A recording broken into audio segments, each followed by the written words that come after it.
How about first-time attendees that's never been to a state meeting before? My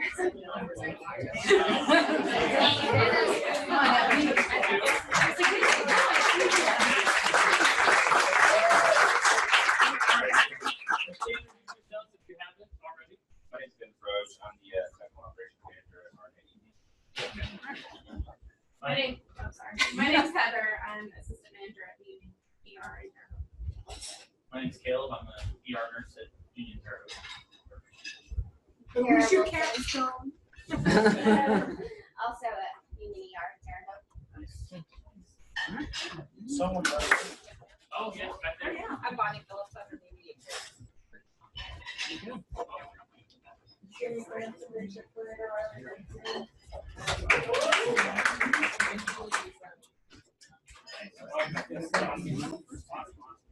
All right, so I have to give a special shout out because I have a small table back there as well. That most of you probably know ENA, who's my partner in crime at ED. She's been here before, but they're actually trying to go to the AONA conference, and so I actually have the privilege of having my Vice President and Chief Nursing Officer back there in the corner, Mr. Cal Schofield. She's taken up. She's very supportive.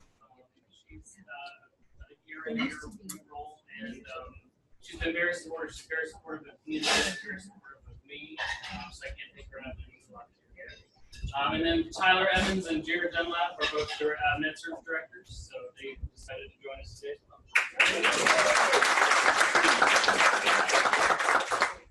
New certifications. I may get newly certified since the last meeting. A resource. That counts. That counts. Yes. Matt, tell about your certification. Your most recent one. It's the National Healthcare Disaster Professional Board Certification. I was part of the original testing of it. It's through the ANCC. It's an interprofessional, so it's law enforcement, not law enforcement, EMS, psych, nursing, and it's just been out since last June or July is when it launched. So.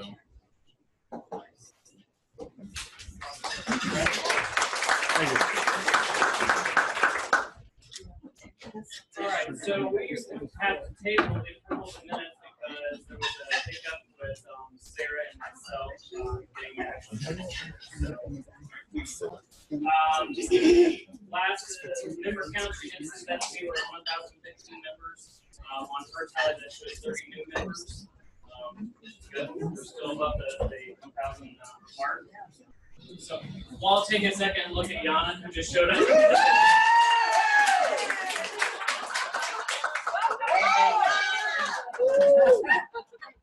It's a long flight. New York's far away. So if you're not familiar with Yana is a previous past president of the state, and she has done many things, but she's currently still working in New York as an occupational health nurse. She flew in just for our meeting. I flew in today to be here today. Yes. Oh, good to see you. All right, so I have no conflict of interest to disclose. I do have one thing, backing up just one to add to the agenda. Oh, speaking of which, so how many of you noticed that there's a huge typo on the agenda? Yeah. Go ahead. Thank you. So I had all the agendas printed off last night, and I realized that I had a further new stuff on there. So I thought, okay, I'll fix it. I wasn't able to print them at home, so I thought I'll save it on my flash drive. I'm going to run to the FedEx store in Greenfield on my way here. I'll print off two agendas. So I did that. Plugged in my thumb drive, and I pulled up the preview. All looks good. I printed off. Didn't even look at them. Printed them off. Grabbed them as soon as I got here. I'm like, well, that's great. Like now there's like a ton of typos. So today, and everybody's assured me that it's okay. I should not be embarrassed by it, but I am. So I apologize. So, under new business, we do have one thing we want to add. I'm sure we're going to talk a little bit about Elsevier. So we do need to add that to the agenda. Motion to approve the consent. So moved. Second. All those in favor? Aye. All right, let's roll right into the chapter reports. Chapter 131. For those who don't know me, I'm Kelly Smith. We started out our year with a fundraiser for one of our people that are going through cancer in our ED family. And 15 crock pots later, it was quite a success. We did really well with that. We just did our review bowl last night for the students. It was a quaint get together, but Rob Purcell, one of our ENA members, and he and our ED proctored it for us. And we had some really good comments at the end. And they want to do it again next week. But we're having Day in the Life, April 28th, to kind of like give people an idea what it's like to be an ER nurse. And then we have EMPC coming up in December. 5th and 6th are the dates I was told. And then Barb has graciously, she's going to talk at our next meeting on March 24th and try to educate us about triangulation. Other than that, As you give your reports when you stand up, I'm trying really not to yell at you, but we are broadcasting this with a big microphone that's in the center of the room. That's everybody that's on the, anybody's on there. Matt, is anybody on there? So if you would speak loudly so they can hear us. Chapter 133. Woo-hoo! Yeah. That's okay. From what I can tell, so far what we've done this year, last year we had a fundraiser, next year we plan to make some more. 450 people showed up. That's all I have to say. Perfect. Thank you. Chapter 134. Hello, I'm Michelle Glidden. I'm the chapter president for the Indianapolis chapter. I've got a few things. First off, when you came in, there were sheets about a TCRN review course coming up in August. And I did the same thing. I printed without looking, so it's 2 pages instead of 1 page front and back. So, trying to look like our president. It is relatively cheap to come if you're an ENA member. So we're encouraging people to become a member to get better rates, but if not, it's going to be open to everybody. Parking is free. Lunch will be on your own. The hospital in Eskenazi actually has really good food, but there are other restaurants around where you can bring your own or whatever you guys want to do. So that's great. We have TNCC offerings every month. They are booking up quick. I think most of the summer classes are full. ENPC is offered quarterly. If you want to get staffed in by the end of the year, I would sign up in the next month.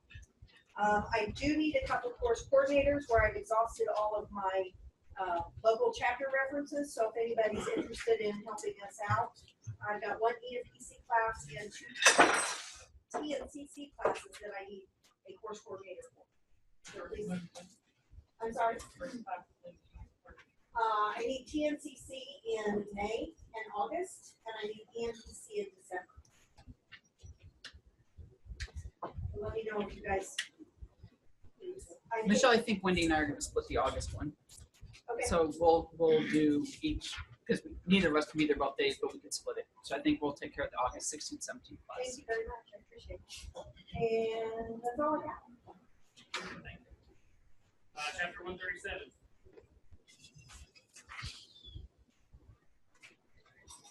Chapter 246.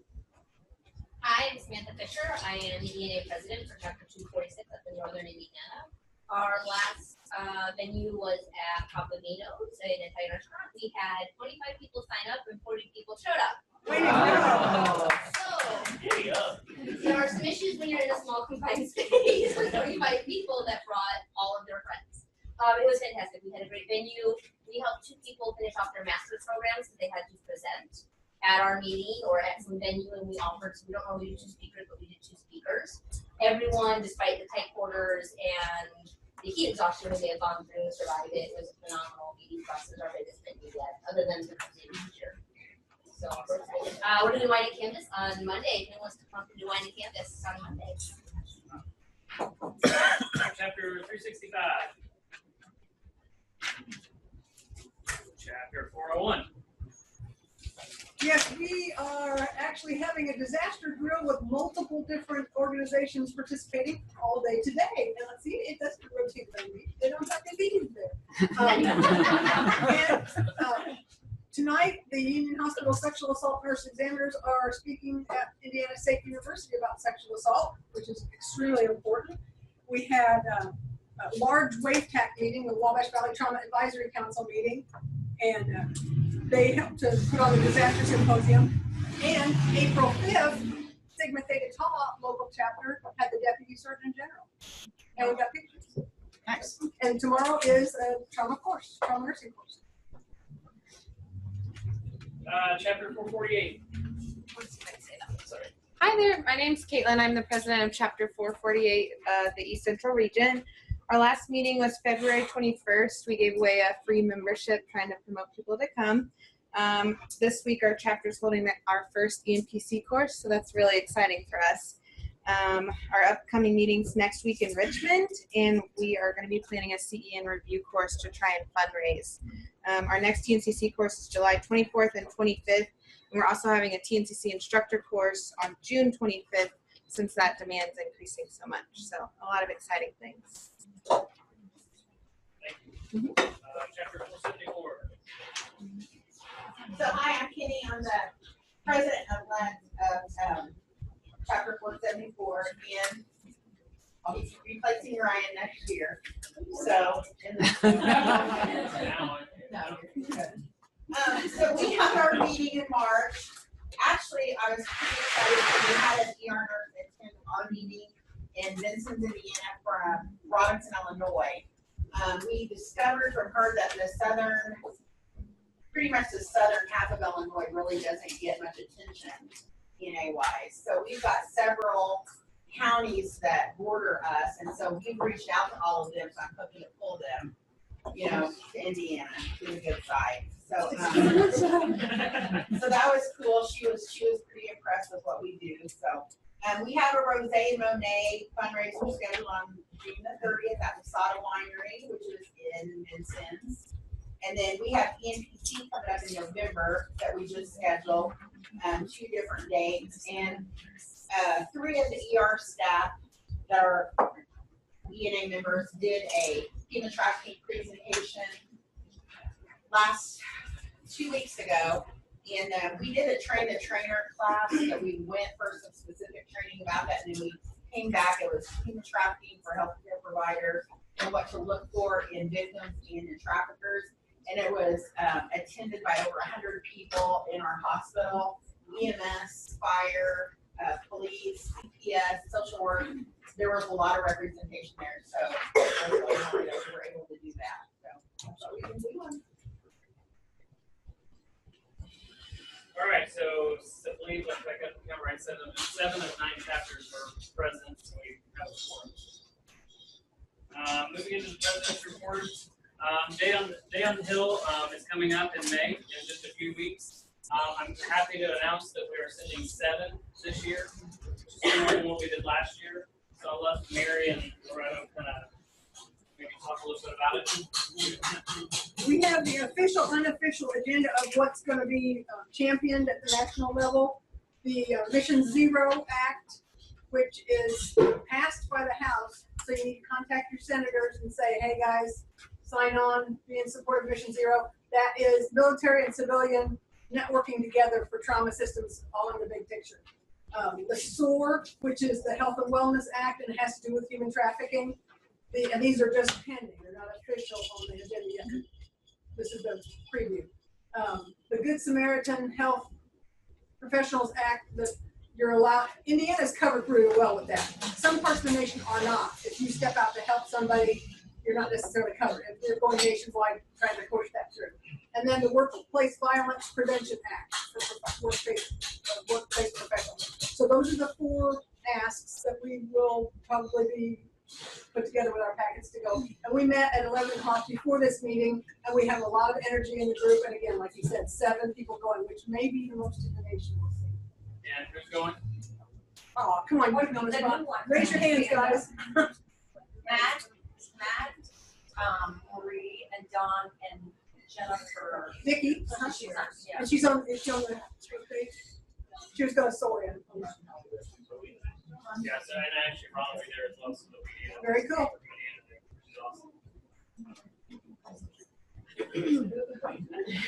That's what sure. All right, any questions with that?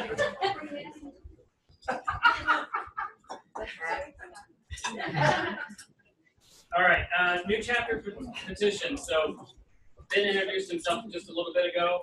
We did receive a new chapter petition, the Lafayette area, with the appropriate signatures and everything. However, so our bylaws actually read that they should operate as a local committee for 1 year, and make sure that they have regular meetings and that they have a attendance here at the state meeting for that year.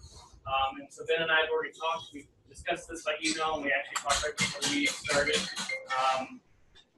They are good with that, and we sent it out to the executive board. There wasn't really a whole lot of discussion about it, so we wanted to bring it to the membership to see if anybody else had any questions or comments or anything. So I guess our concern with that would be from North Central, kind of, even though the people aren't traveling 2 hours, which is why we cover Lafayette as well, is when they look at redistricting us as well, because Goshen falls into our chapter, but a lot of times their districts are link.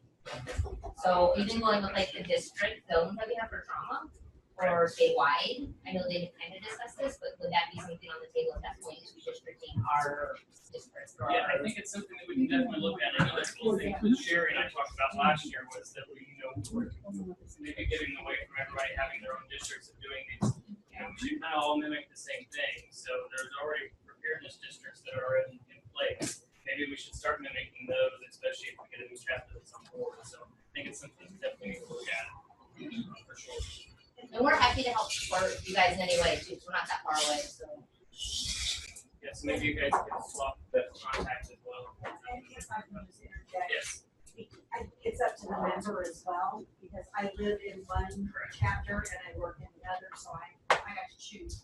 But it's still up to the member on what's. Oh, yeah, absolutely, but we have to let people go in at our meetings and like, okay, this is how you do it, and this is how you go in, and then we get the format of the thing, the website, it took a while to figure it out, but a lot of our members don't even know that they can do that. So they're not being on our email list, because they don't come to the meetings, taking the emails. So maybe that's something we should send. Well, and I think one of the important things that probably Sarah can speak to a little bit, as the chapter before you guys re-energized your chapter, there was a lot of issues with communication of who actually owned the list of emails, who was checking with people, which chapter they belonged to. So some of the members kind of fell off the email list because people thought they were in another chapter. So I think really making sure the chapters that are in those regions really understand who's in their chapter and who's getting the email communications, because then people tend to not hear anything and then they fall off. And then they feel like the chapters in the state's not really doing something for them when it's just a matter of, oh, I thought you did it or they did it. So I think just making sure that communication with chapters as you're sharing, I mean, that's with anybody in the state.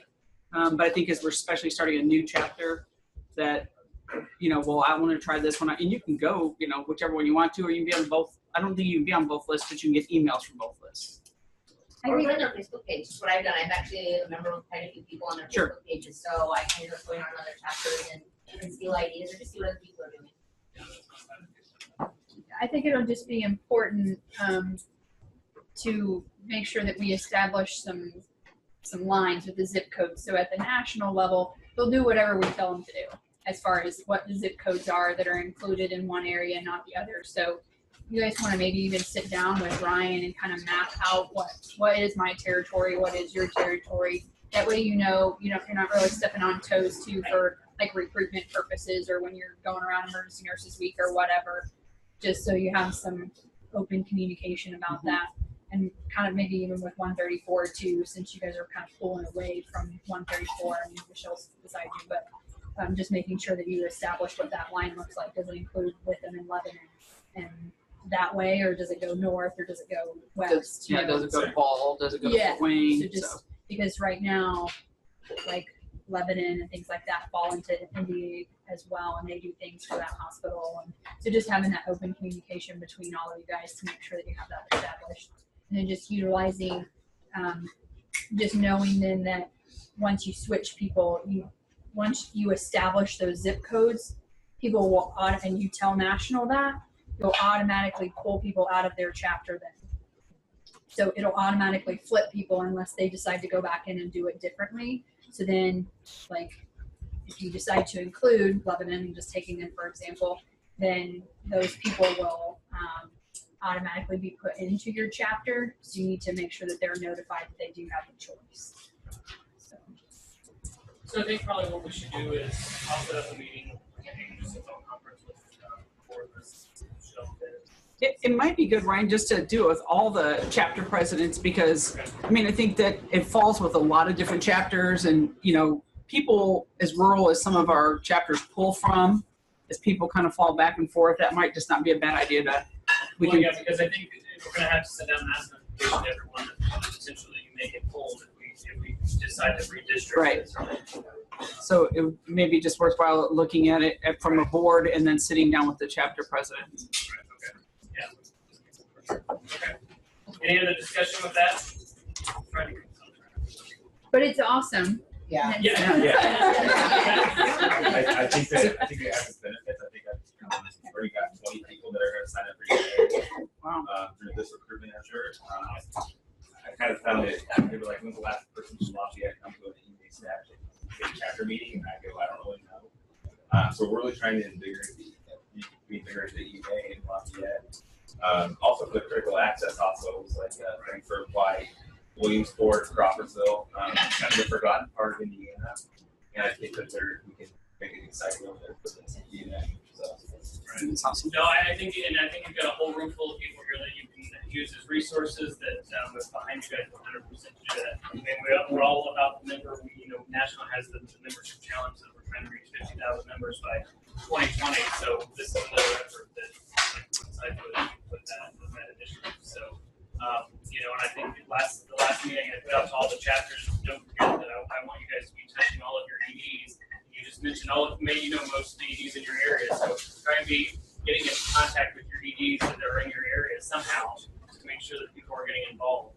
So I think that's perfect. So we're all here as a resource for you. all right, thank you. Welcome.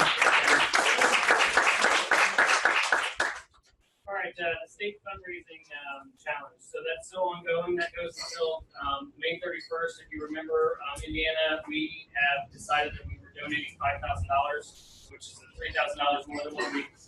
Yeah. We decided. As a state to do that, just because there's some things that come with that. We know that Indiana is a powerhouse. We consider ourselves a powerhouse. And so it was time for us to step up to the plate and up the ante a little bit and go with the $5,000. So I have, we'll go ahead and actually, where are we going to pass the trophy around like we typically do. So kind of a fill the boot, fill the hat type of deal. If you have any exchange, we'll take it. Sounds petty, doesn't it? Every penny counts.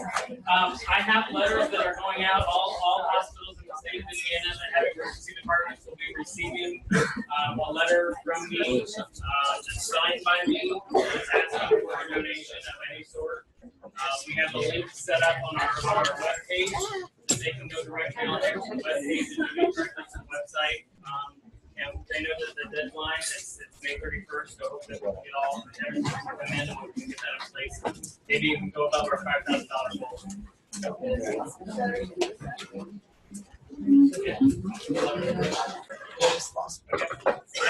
Good idea.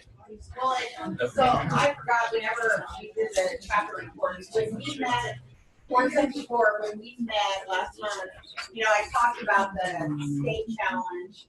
And I brought up what Andrew had talked about at the last state meeting about, with 1,000 members in Indiana, that's really just to raise $3,000 is just $3 a member.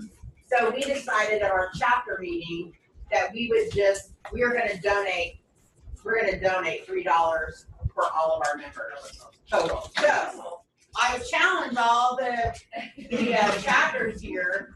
If you're in a position to do that, we don't have a huge budget at all, but so we're going to donate that $3 and help us get toward there. So I would challenge all the rest of you to do that. Game on. Yeah. That's awesome. I think that's a great idea. And the link is on the website for anybody to use, any member or any non-member. The link is on there that they can use. And thanks to Matt and wisdom with technology and everything, has that already in place. You ask him to do something, 2 seconds later it's done. So he has that in place straight on the website. So. I was going to mention, I just wanted to mention, I think I mentioned this the last time, the certification contest that's going on. I think it runs through September. DCEN is doing a kind of a contest. So the state that has the highest number of new certifications will get 2 certifications to give away. So if we can, encourage our employees or encourage our colleagues to go out there and get certified, that will help boost ours, and we just make sure that that gets reported if possible. Brian, can you off the top of your head, because we're passing this thing, there's a lot of students here and a lot of new students here, first time attendees. Can you off the top of your head say how many dollars in scholarships were awarded to Indiana people last year? I think historically speaking, it's between $20,000 to $30,000. Yeah. Have come back to the state of Indiana through scholarships through national. So Nationally, I want to say it's almost $300,000 or $400,000. Right? I think it's even higher than that this year. We just had a They're call. giving out to members going back to school. So that's what the 5,000 is about. The thing we're passing around is about. Every little bit you get goes into this big pot at national, and then they award scholarships back. So it's a worthwhile investment. And it's 100%. Whatever goes into the foundation, it's 100% that there's no percentage that's kept. Whatever's donated in, gets sent right back out for scholarships, educational things. So it's really a great thing to do.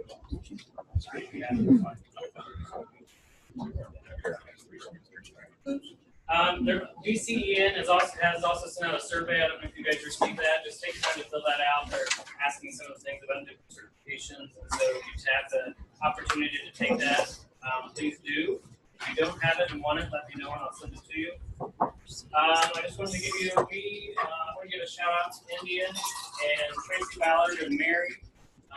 We attended the Lifeline conference and actually there was enough of us there that we actually ended up sitting at 2 booths. Thanks to Mary. She just kind of snagged onto one that wasn't claimed by a vendor. So we had them on both sides. We had them on both sides. So we sat across from one another, so we kind of tag team and we kind of trapped. They had quite a few people at this conference. And so we had a lot of foot traffic there. We guys talked a lot of different things, and actually sparked a couple things that we'll talk about in the new business booths that we have coming up that people can help volunteer. So I want to thank them personally for coming out and helping. Let's see. Just want to let everybody know that they also, at that particular event, took a couple of pictures. They're also on the website. We've started a new area on the website called, I got to pull it up because I can't remember anymore, Emergency Nursing Stories. So there's the picture, and India actually wrote the copy for it to tell us what they did there. So if you guys around the state do anything, either like this or you're doing something at your local chapter meetings, that kind of stuff, there's a spot on the front of the web page, one of the big buttons essentially. Click on that, give us your story, give us a picture so that we can start documenting these emergency nursing stories, and that'll be something that, so we'll automatically and already have a lot of these stories to go for the award that we go through or go for each year. So some of these things will already be documented for us that way, and it helps to be able to get that information out to everybody else in the state as well. All right, so where's Clark?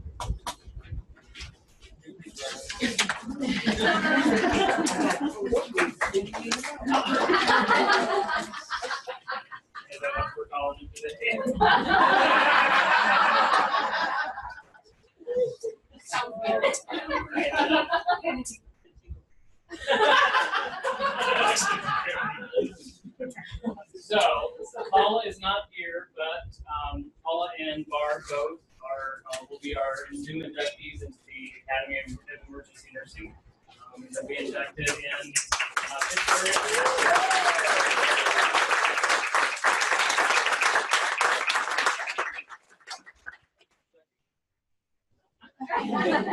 So I just think it's important. I think that it's awesome that we have two obviously they're mentors of mine.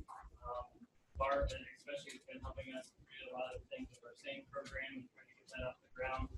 All the same thing. They each have just brought so much to emergency nursing. I know they've touched many lives in care. It's countless patient lives that they've probably touched. So I think it's a huge honor, and I just am so proud of you guys. Yes, everybody knows that. The current member, or the current Academy fellows, please stand. Come on, there you go.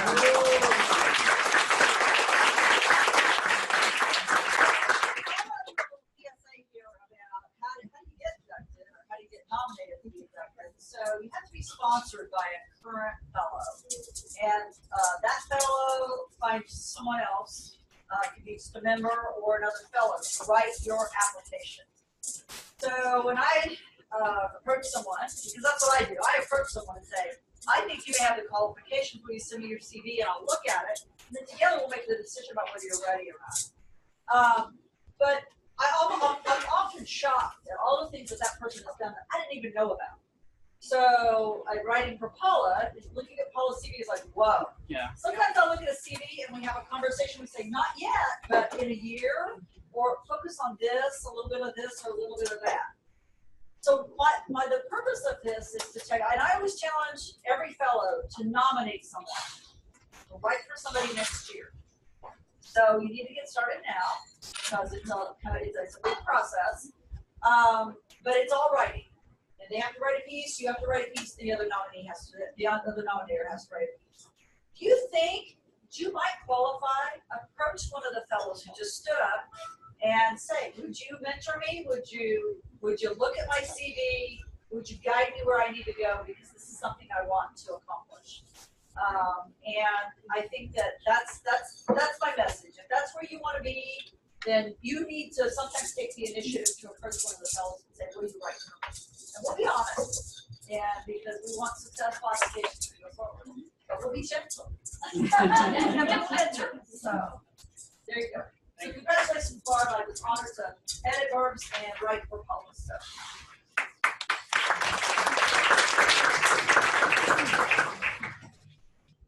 All right, Casey.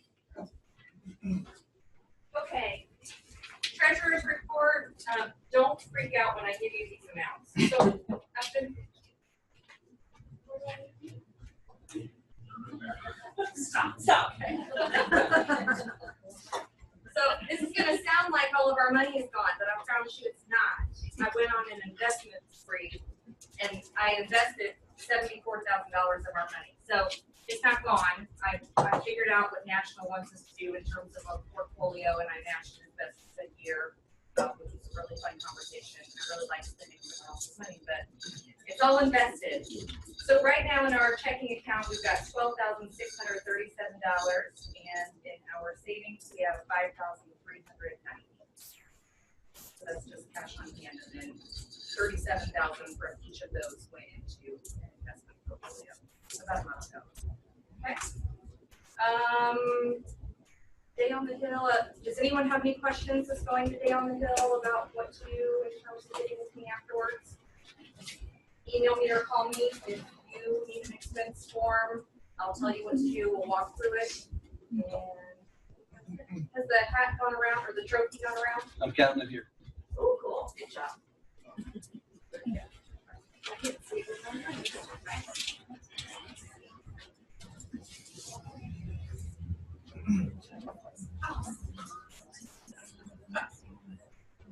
All right, new business. So May 11th, we have the opportunity, thanks to India.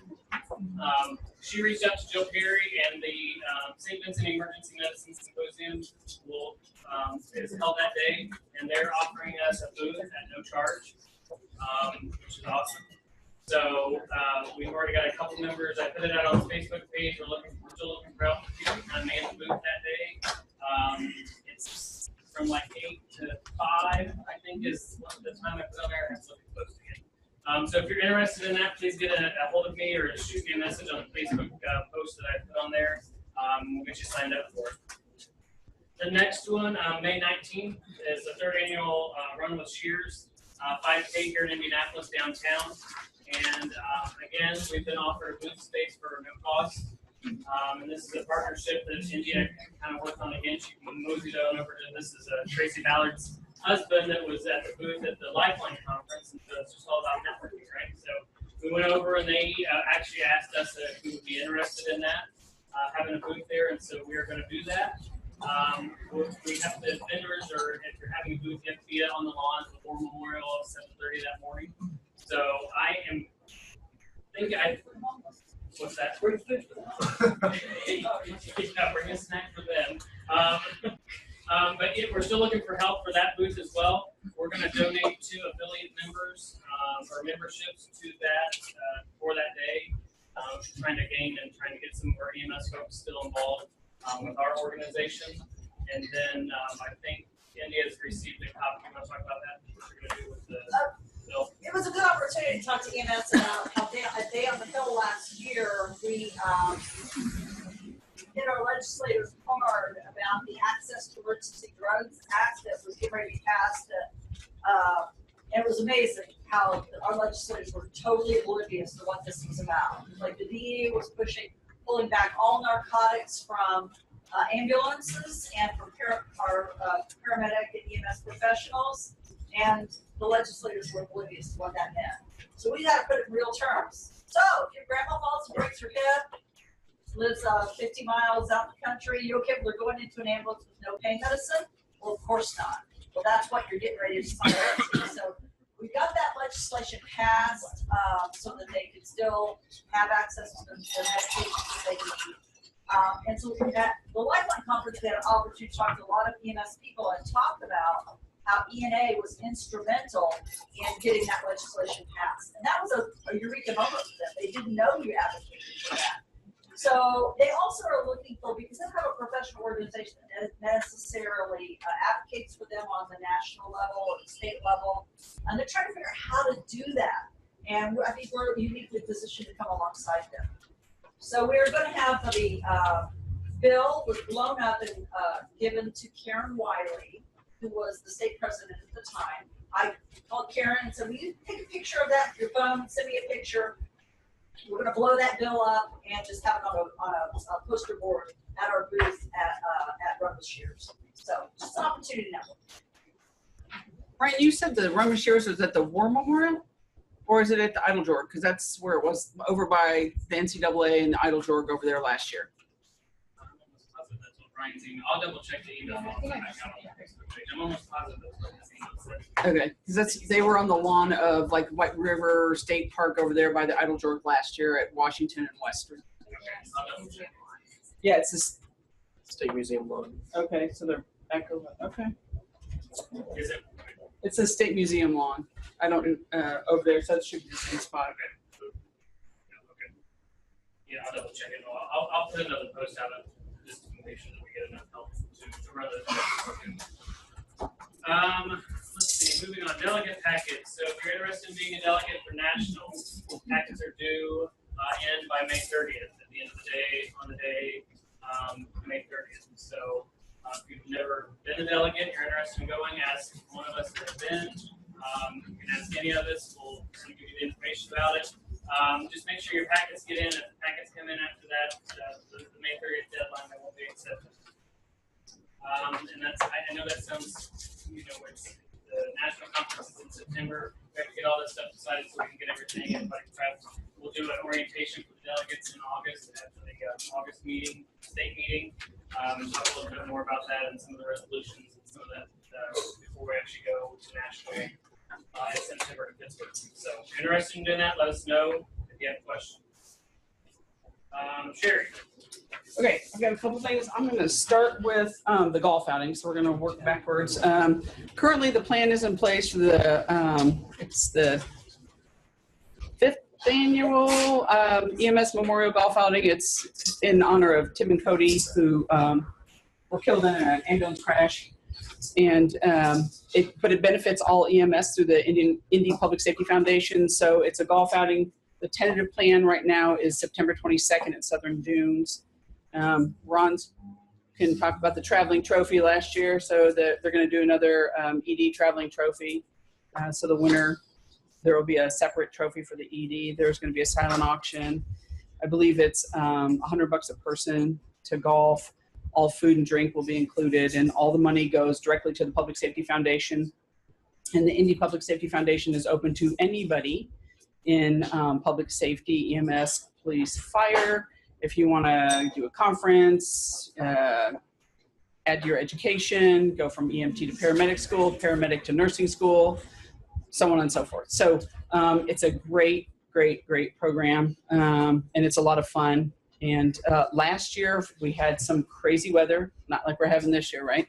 And it was like 104 blistering degrees out, but hopefully we're hoping September 22nd it doesn't happen 2 years in a row. So keep an eye out for that. We'll have more at the June meeting. Things will be locked down a little bit tighter.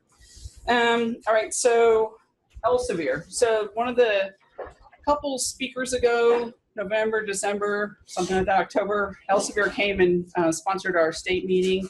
And they started talking to us about their learning platform. And they have learning platforms that they sell to hospitals.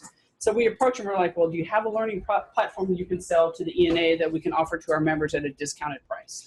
Right, so took some doing. They'd never done something like that before, but I know Elsevier is a big supporter of the ENA nationally.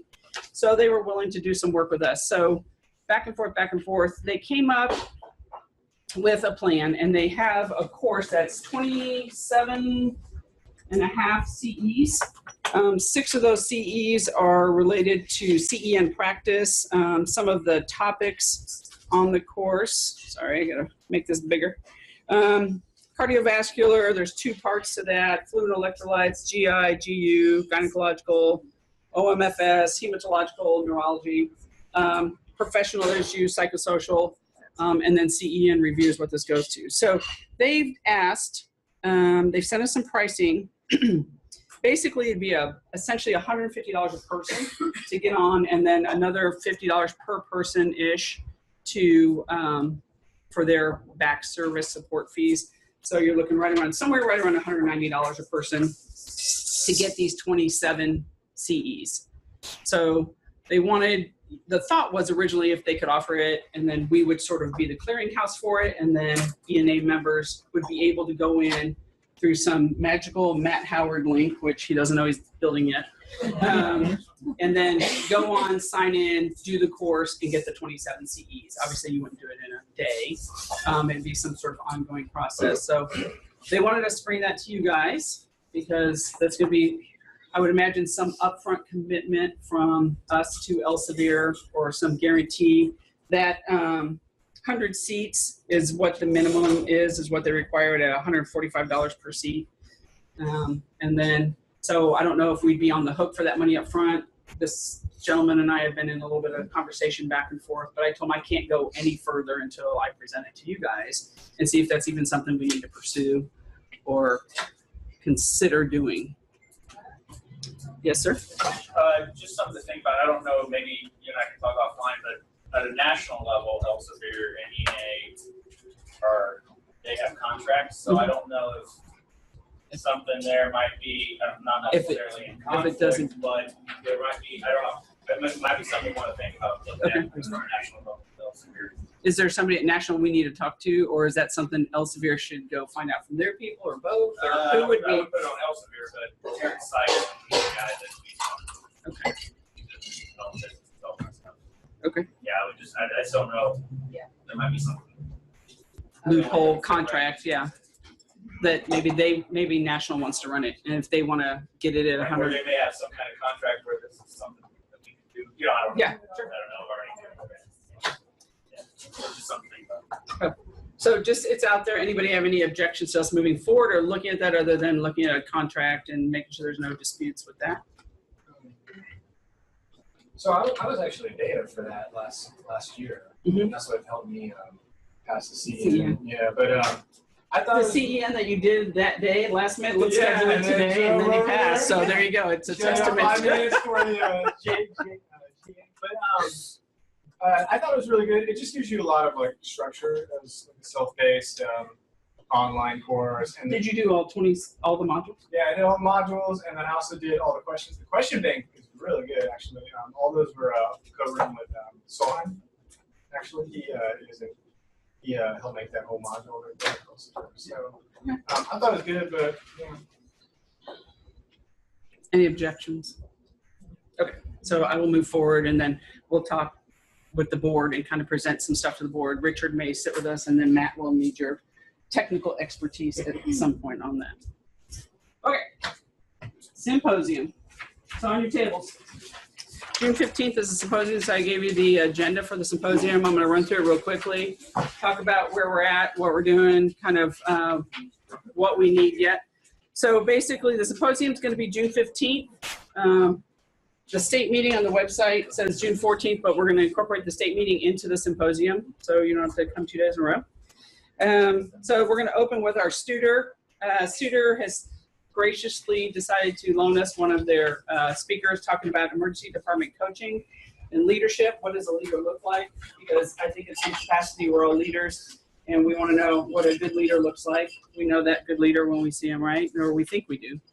Again, we'll hit vendor time. Andrew Bowman is going to lead off section 1, our breakout section. So we've lowered our breakout sections to 45 minutes based on evaluations from last year.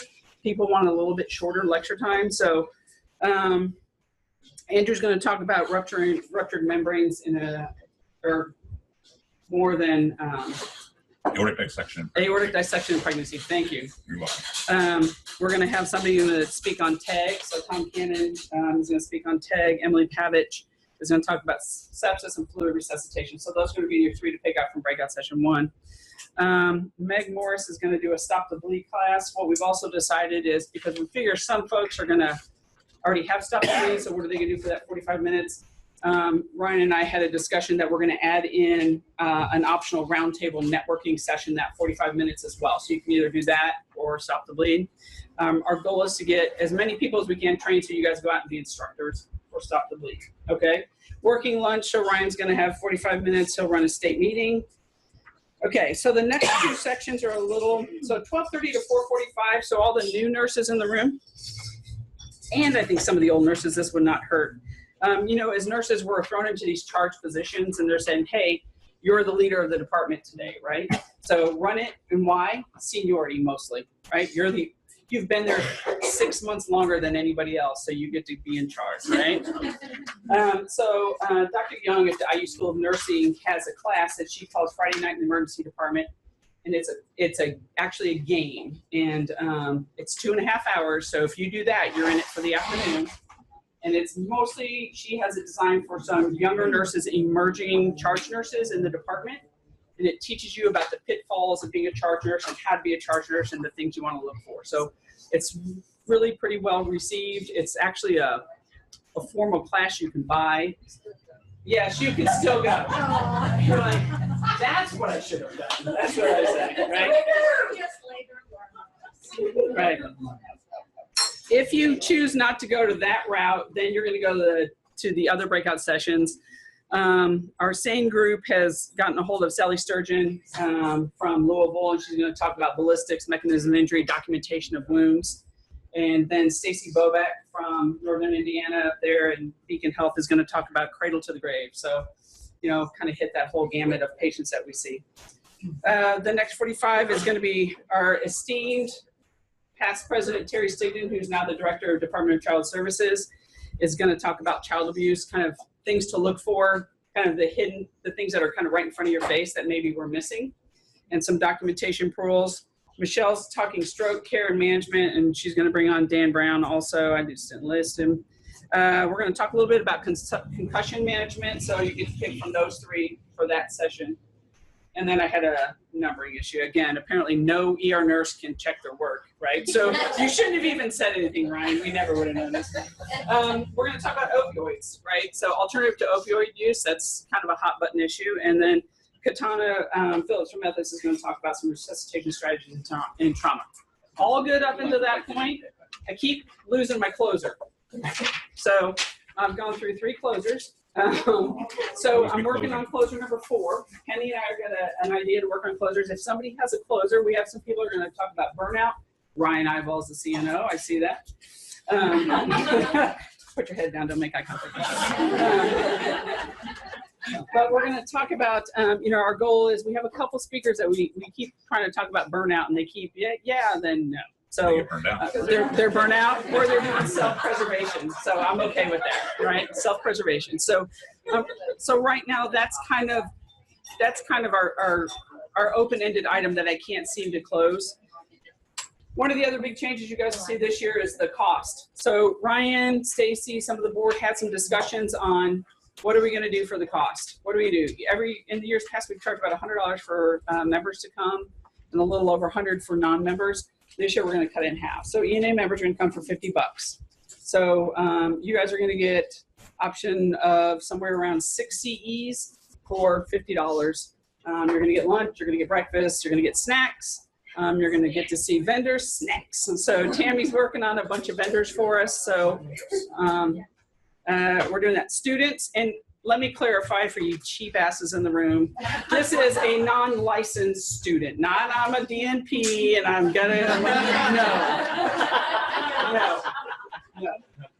Non-licensed students come for $25, okay? Non-licensed students, okay? And our EMS colleagues. Yes, ma'am. Quick question on the private talk about the opioids. Yes. Are we gonna get pharmacology credit for that? I think I listed him. I think I listed it under clinical because I don't know. It's alternative strategy. So I haven't seen his talk. So I listed it currently under clinical. I can move it to pharmacology. Okay, I'll move it to pharmacology then. Yeah, that's a good point.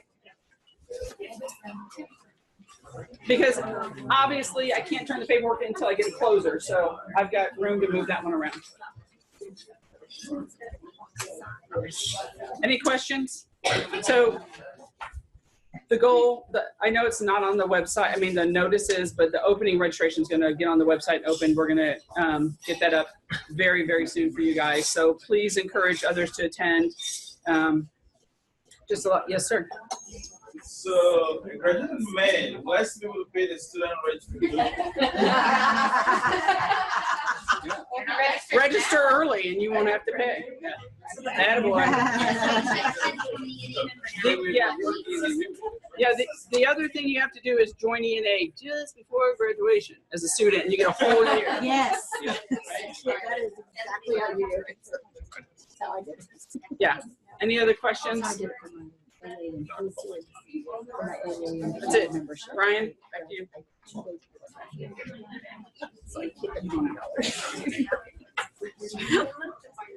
right, I'm actually going to let Ron give a national update. Good afternoon. My name is Ron Krause. I'm a chapter member of Chapter 134 and work at IU Health Methodist, but I'm also the national board of directors for ENA. So I got a little personal liaison here, and I just asked Ryan. At our most recent board meeting, we sound like some bullet points. I just thought maybe just kind of give all you guys a little bullet points of the last action of the board members. One of the things, so some of the things that coming up, ENA's 50th anniversary is in 2020. Ryan alluded to that a little bit earlier. 50,000 members. We went by 50/50. Or I'm sorry, by 20. 2020 for our big celebration in Las Vegas at the Venetian in 2020. So prepare for that. They're going to keep an eye out for there's going to be a call out. So they're going to do this big whole thing about celebrating 50 years of ENA and where it came from, where it is. You'll see probably programming on books and memorabilia and stuff like that. So they're going to assemble a big committee, new, old, international, all kinds of stuff. So just look out for that call to help plan that big celebration. New practice resources that were approved by the board and should be out on the website soon. Nurse leaders in emergency care settings for position statements. Social networking by ED nurses, patient transfers, handoffs, and then responsible helicopter shopping through selective resource management. So you look for some of those position statements coming out. Public policy agenda, Mary kind of alluded a little bit, kind of the things we're going to be focused on today in the Hill. Some of the other thing, a big overreaching thing, their safety and emergency care environment, nursing education and practice, quality and timely access to emergency care, and injection prevention. One of the other things that we had a long discussion with on the board, and it always comes up if you ever are a delegate at General Assembly, what's one thing that always comes up and always heats up the whole room? Guns. Okay. So once again, with the board of directors had a long, lengthy discussion on basically, we kind of set where we want the people in Washington, D.C. to put their efforts in what bills and stuff to get behind. So we did have a lengthy discussion, like I said, and we did come to an alignment with our mission to advocate for safe practice and safe care and our focus on injury prevention. The board has taken a formal position to support universal background checks for firearm purchases. So we did do that. And I know that may cause heartache for some people in the room, but that was the board's decision. We kind of talked about it. There was some other talk about banning of guns and assault rifles and stuff. We didn't go there. So we just to stay in line with injury prevention and stuff, just a universal background check. If you look out there now, they're all over the place. So I just want to let you know that. I know that'll be a hot topic, and more than happy to discuss with anybody. ENA branding. This may cause a little bit of heartburn for some people too. If you know, the ENA logo is about 20 years old. So they're looking at what does that look like? Does it align with what healthcare looks like now? Does it align with what ENA looks like, 20 years after they started or 25 years after they started? And so we're going to look at that. So you're going to might see some information coming out on that. I know some people base their entire wardrobe off of the purple. I'm not saying it's not going to be purple, but there's some people looking at that. So kind of look at that more of and the tagline is kind of bringing it to more of an alignment of where we are as an association now. And then the other thing, so bylaws will be out to the membership by July 27th. These are amendments to the bylaws, and if you guys remember in General Assembly last year, that people did some great work. We started looking at some of the stuff. It was confusing where we were. It was decided to throw it back to the board for a subcommittee.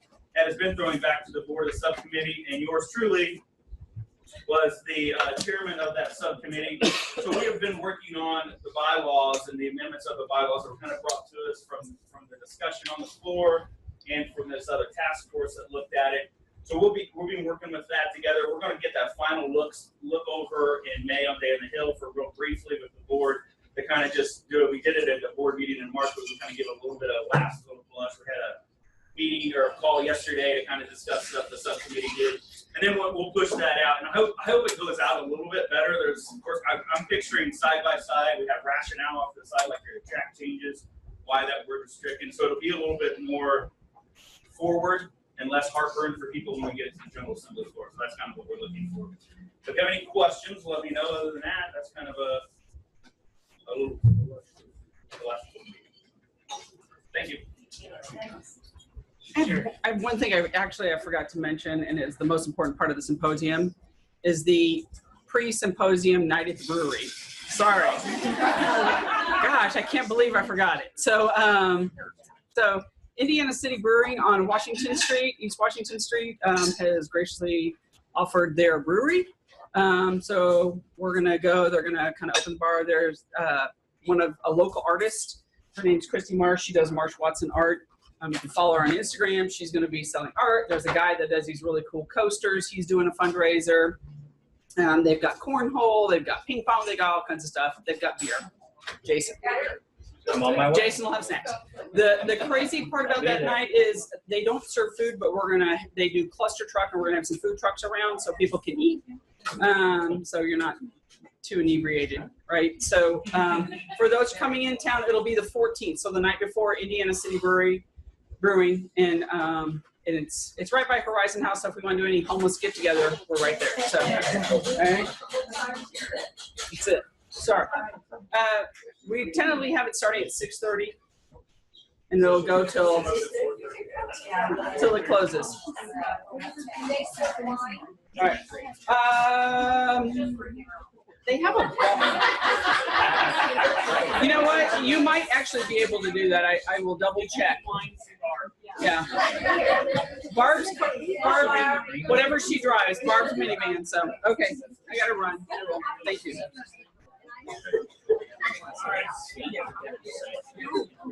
I did. Really quick, I did not bring this up before, I forgot. Many of you have been working hard to get me on your chapter bank accounts. That's good. I camped out all morning with chapter 134 at Chase Bank as Steve continued to tell me I was gonna have to find our articles of incorporation from like 1970 something. We got that done that morning. So I don't know where those are, but I'll make up something. So I think I'm on chapters 133, 448, 474. Wilmington, what are you? 131. 131. I'm on those 4. So those of you, if I didn't name you, please go to your bank, figure out how to get me on your bank account. If they email back and forth, sign, life away, whatever, or if I need to make a trip, then that's fine. Some banks just won't do it. So just let me know, okay? Oh, that would help. Brian's like, you guys want to why? It's a national ask for national that the president and treasurer of every local chapter be on their account and their state treasurer. So I'm trying to adhere to the national standards. Another standard that they had was that all chapters bank at the same bank as state. After a lot of discussion with the national guy, finance guy, he understands that geographically that's very difficult for us in Indiana. But if there is a bank or if there is a chapter that is going to by chance change banks, I ask that you go to PNC Bank or Yana has been going through that with me now. It's a Thursday. So please talk with me if you have any questions and let me know if I didn't name you off. Let me know what to do. Okay. And I submitted all of our taxes on time. All right, we're going to go to the committee reports. Carol is not here. Mary, are you getting this? Are you sharing something? Yep, she said the scholarship, the April scholarship deadline has closed. Those scholarship applications have been accepted. They're being reviewed. We'll hear what happens with those at the June meeting. We're going to skip down to Dean. Sorry, hi, I'm Dawn Coleman, right? I'm the clinical nurse specialist for Community Health Network and the state Keats chair. We have 7 ENPC courses left in the state. I know one of those classes is already closed, so that leaves 6 from January 1st to April 1st. We've had 91 students go through ENPC.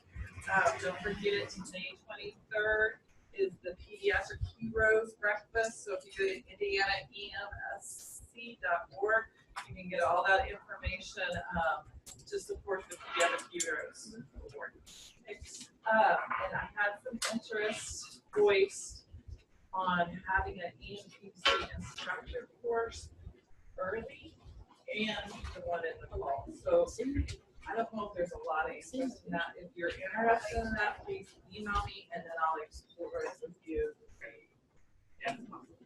Sure. Perfect. Thank you. All right, Andrew, EMS and advanced practice. Okay.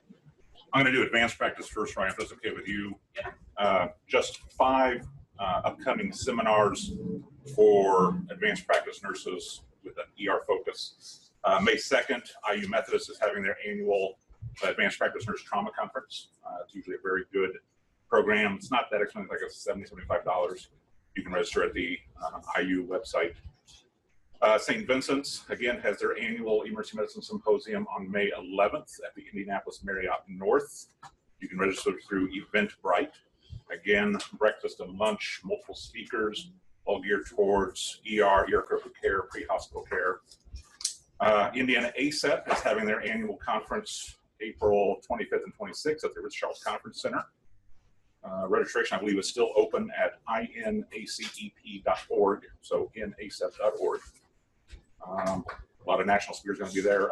Ed Leap, who's an emergency medicine physician and author who got his start here in Indianapolis, will be there. The Society of Academic Emergency Medicine is having their annual conference in Indianapolis this year, May 15th to the 18th. You can register at saem.org/annual meeting. The final conference is the annual National Essentials of Emergency Medicine being held in Las Vegas. There's also an online variant you can register for and watch it from home either live online or delayed on video. If you're a member of the AAENP, you get a $400 registration discount for both the live and online version. So that's a huge discount. I'm a member, so I've got 25 hours of CME for about $250. So it's pretty good. You got to join the AAENP. Finally, from advanced practice, if you are in school for advanced practice, wanting to break out into the emergency NP role, I'm always happy to be available to talk about advice and recommendations, things to do to help you pursue that goal successfully. So my email address is on the website, so I'm always happy to help out. EMS committee, quite a bit of stuff here. EMS commission met in March. We still have open positions for membership on the general public representative, as well as the air medical services representative. And you can go to the website on the Indiana ENA website to submit your application. House Bill 1180 has passed. That is the EMT manual epinephrine administration for anaphylaxis. So EpiPens became expensive. We wanted our EMTs at the basic level to be able to still administer epinephrine at a cost-effective way. So we were able to get past the bill that they can draw epinephrine manually and administer it, not have to use an EpiPen. Let's see. There is a proposal being reviewed for nurses, NPs, and PAs to bridge to become paramedics if they so have that desire. So that proposal is being reviewed at the commission level, decision probably sometime later this year. Let's see. Next EMS commission meeting is May 17th at the Fisher City Hall at 10 a.m. So if you are interested or you have EMS people are interested, come on down. And last week, this is kind of a surprise thing for me, received a email from National ENA from Jeff Solheim inviting me to represent National ENA as the representative to National EMS Quality Assurance Measures Project. And so I've accepted that position. We'll partner with American College of Emergency Physicians and some EMS national level representatives to come up with some quality measures to improve EMS. So I'm going to be the ER nursing representative, and we will do very well for you guys. Good questions? Thank you. Forensic work. Real quick, so the HIV and PEP reimbursement, as you know, which I have to pay for it, so we're still working on that, the mechanism in place. Actually, they're responsible for doing that. It's moving very slow, but we're still on them every month, so hopefully it'll just be easier for you guys just to give a voucher to your patients at the end of the ED stay after medical forensic exam. They can just go and fill at a pharmacy without having to pay a rent cent. So that's what our goal is, to get the patients that have been sexually assaulted. Right now, we're putting information on the webpage, into the Indiana ENA forensic webpage, copay cards, and also information on how to get patient assistance for those individuals. So if there's a stopgap measure right now in place to get that medicine free for your patients. Also, the Indiana Coalition on Sexual Assault is working on the Indiana Guide to Medical Forensic Examination, basically updating those from 2011 return. Also, we're starting a mentoring program for emergency departments that are starting up with forensic nursing programs. So there's a list of names on the website. So if you have any questions, I've taken them at 5 o'clock in the morning. I got one at 3. I got a doctor at Logansport that called me. So, you know, people are taking advantage of it. So if you have questions, you know, please reach out to those people and email this. Kathy Clark, who is a SAME coordinator at Lafayette at Franciscan Health, she was awarded the Indiana Coalition to End Sexual Assault Outstanding Service Provider for Sexual Assault Examiners. So, see Kathy, give her congratulations. Also, just a couple things, as you know, April 19th at 1:30, they're having a child abuse rally on the State House on the plaza. Terry Stickman's going to be there along with the governor. So if you're in the area on April 19th, you guys can come down and support Terry and bring awareness to the Indiana Hoosiers on child abuse. Oh, here for program managers, ER managers, clinical directors, if you're wanting to start up a sexual assault nurse examiner program, and even expand the practice beyond SAINs, which I'm going to plug in that right now. We need to stop working in silos and think that sexual violence is the only form of violence our patients experience.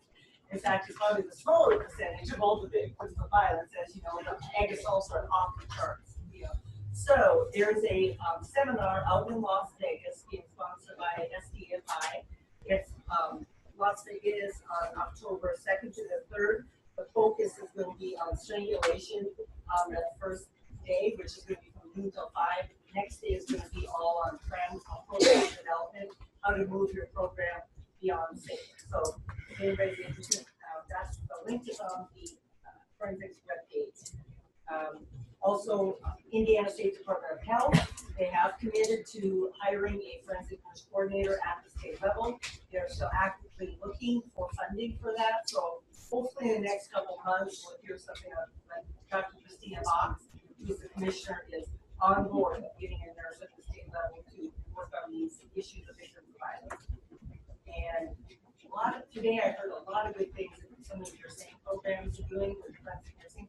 You guys need to get that right up to Angie more so we can publish that in our newsletter, because that is great what Tara Rhodes doing at regional. So that needs to be recognized. Thank you. Fundraising, Mary. Alrighty, in the corner over there, you have a whole lot of fiber therapy on display. And that is at your choice what you would like to contribute for that. I suggest $20, but whatever, and it all goes in, 100% goes into Casey at the treasury. So, and along those lines, here's something like 50 or 60 bucks from last time around, so we can pass that over to Casey. Also, along the lines of fundraising, you're here from IOE. Yeah, we're here to attend AILEN. Oh, AILEN, okay, all right. The IOE gave us a huge amount of money in a scholarship, in a grant. And thanks to Sherry and all you folks really, really moving things along, 100% of that money was used. And Casey, she said you might know how many people were trained. Sherry said you might know. Keep talking and I'll give you a number here. Okay, all righty, but more than a dozen, quite a few. And it was a grant that if we hadn't gone for it, we wouldn't have gotten it. So if any of you have ever seen the nursing license plates, this is a license plate. If you drive a vehicle, you gotta have a license plate. So if you choose to choose a nursing license plate, an additional $35 or something like that goes into the kitty, and that gets put back to scholarships for nursing. And how that came around to us is we suggested, hey, we're nurses too. We'd like to help our own, and they gave us a huge chunk of money at IONE, and it's been fantastic. We really, really appreciate that. 183 nurses. Wow. 183 nurses. Yeah. Thanks to Matt.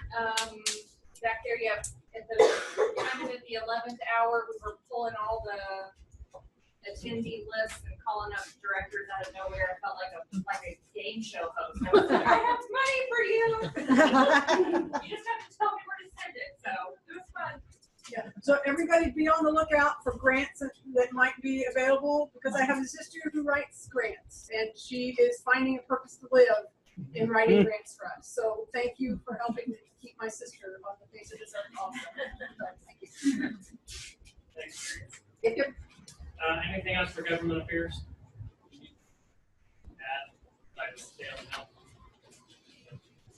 Between now and May 1st would be a good time to look and see who your local representatives are. See if they have any town hall meetings, any picnic breakfasts, any pancake breakfasts, anything like that, and get to them and say hi to them. Because otherwise, about the only time we see them is if they end up in one of our beds with the kidney stone. So just let me know. I met Bruce Borders. Anybody here know Bruce Borders? Yes. He's an Elvis impersonator. He's also a legislator. I took care of a family member. I took care of a family member.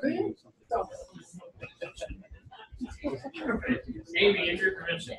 I have nothing new. We're still working with the Red Cross for smoke detectors. Really to install in homes that don't have anything. That's pretty much everything.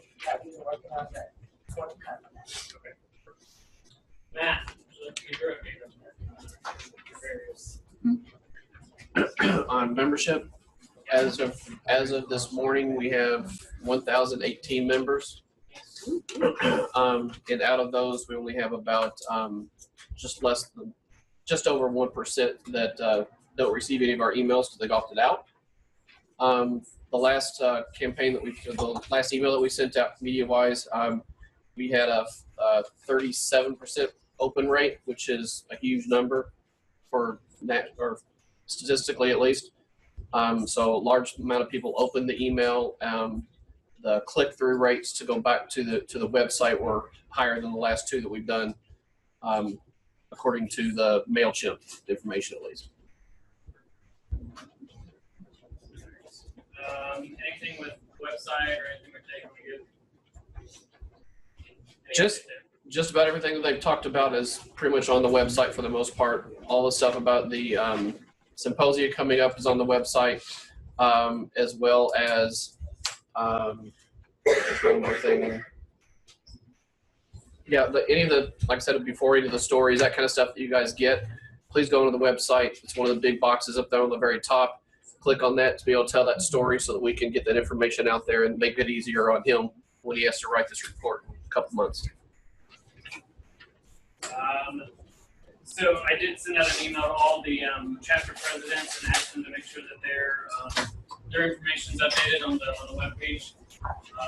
Just anything that's going on in their areas, just so members know, so they can get involved. There's some things on there that are quite outdated, or that there's just really nothing there. So I did ask that.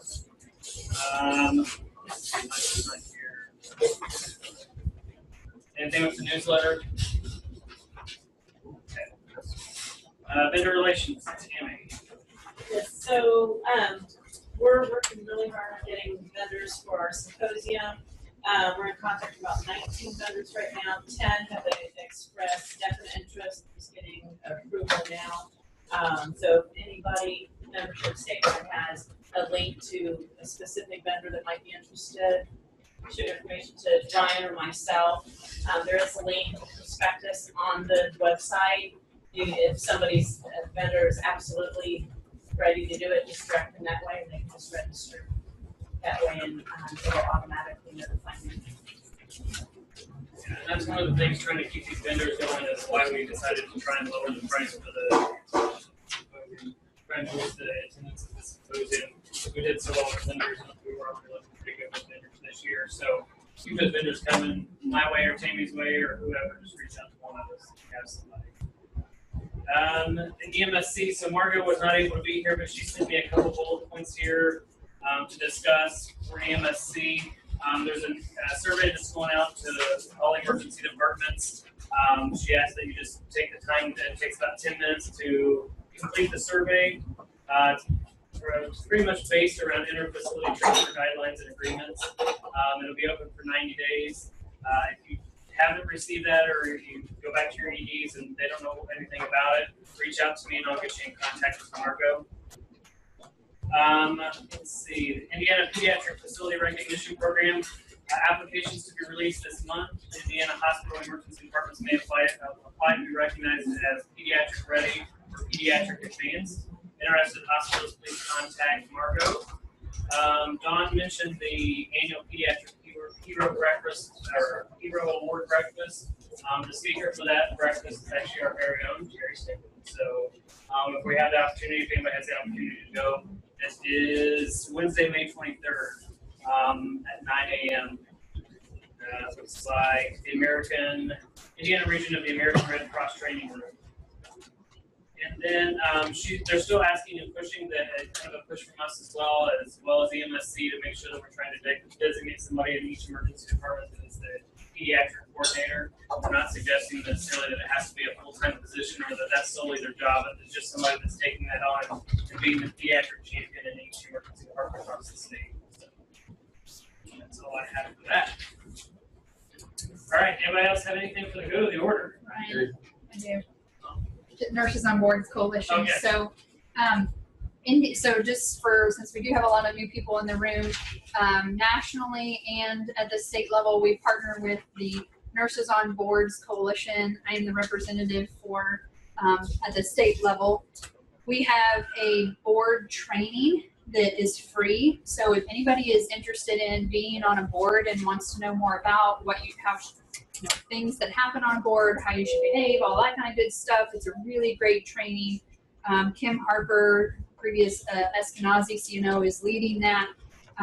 It is on June 4th and the 18th at USI down in Evansville from 6 to 9 p.m. We are trying to get a partnership to have our northern chapter sponsor one as well. So it's 2 different dates. They've been doing it on like a Tuesday evening, but it doesn't have to be that. So probably in the 3rd quarter or so, we're gonna try and get it to be with Indiana ENA kind of being a main sponsor. So with that in mind, I would like us to consider at the state level supporting that chapter in that endeavor and donating the $150 towards the food and meals for that. So I'll put that out to the group. Does that make sense? Did I give you everything you need to know? So up for discussion. Do I have any discussion over there for or against doing it, or, you know?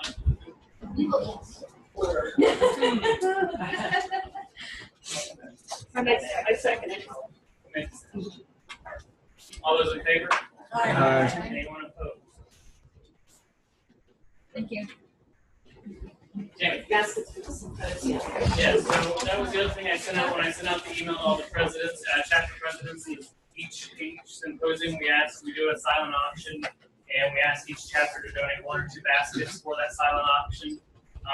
And this year, the money, 100% of the money is going to go back to the state sponsoring a scholarship for the national conference. So that did go out in the email asking for the donation for the baskets, 1 or 2 baskets. If anybody else they want to donate a basket, that's fine. But we're trying to have at least anywhere from 10 to 15 baskets at the symposium to raffle off for the silent auction. Anybody else have anything else? I want to say something just briefly, just to give you guys an idea of the connection you have with your ENA family. Those are many, many new faces here, many new faces, and that is just awesome. But when I first moved to New York about 18 months ago, I couldn't get information on some things I needed as far as to keep my CEN up and some different things. And so I called New York's ENA. And they were very gracious and have welcomed me in and have been to their meetings. They're going to come. We're getting ready to celebrate National Safety Week on the construction site coming up in May. They're going to come out and set up, help with some just basic first aid for all the guys out there, and the American Heart Association, the Red Cross. So don't ever forget your connections with the ENA, because once you're connected with the ENA, you are family forever.